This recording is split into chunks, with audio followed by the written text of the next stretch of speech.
On a short week following a 47-3 victory over Buffalo, Baltimore traveled to Cincinnati to face the Bengals for Thursday Night Football. The Ravens had a horrendous start to the game. Joe Flacco and the offense went 3 and out on the first possession. On the next offensive drive, Flacco threw an interception to rookie safety Jessie Bates III intended for Michael Crabtree. The offensive line was bullied by Cincinnati's defensive line, allowing 3 sacks in the first half. The defense did not start any better, allowing 3 touchdowns to A.J. Green in the first quarter. Tavon Young allowed the first 2 and Marlon Humphrey allowed the third. Baltimore was unable to get pressure on Andy Dalton all night long, finishing the game with 0 sacks. Tyler Boyd also scored a touchdown. The defense suffered a major loss early on when C.J. Mosley was carted into the locker room with a knee injury. It has since been announced that Mosley suffered a bone bruise. C.J. Mosley has a bone bruise. His return is doubtful. Baltimore Ravens at Ravens, September 14, 2018. The Ravens' defensive line was manhandled on the ground with Joe Mixon rushing for 84 yards. Baltimore's defense was unable to get off the field on several key third downs.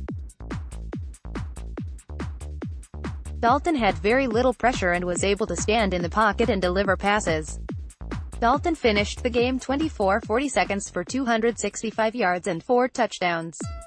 Meanwhile, Flacco was under constant pressure with the Bengals sacking him 4 times. Geno Atkins and Carlos Dunlap were constantly in the backfield. The Ravens had more success running the ball with Alex Collins, however, he only received 9 carries and finished with 35 yards. Javorius Allen had 6 carries for 8 yards and a rushing touchdown. Baltimore's receivers came alive late, particularly John Brown. Brown had 4 receptions for 92 yards and a touchdown.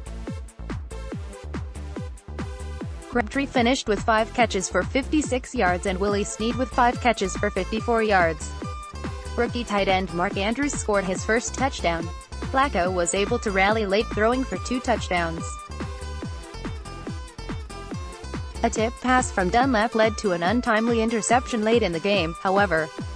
Flacco finished the night 32-55 for 376 for 2 touchdowns and 2 interceptions. Justin Tucker was 1-over-1, making a 55-yard field goal. Janarian Grant played despite being listed as questionable with a hand injury. Grant fumbled once again early in the game after fumbling the previous week as well. Grant's fumbling issues could ultimately cost him the return job. Despite a hard-fought comeback, the Ravens fell short in the end with a final score of 34-23. Cincinnati now takes first place in the AFC North at 2-0 while Baltimore falls to 1-1. The Ravens now have a long week of rest before playing Denver in Week 3.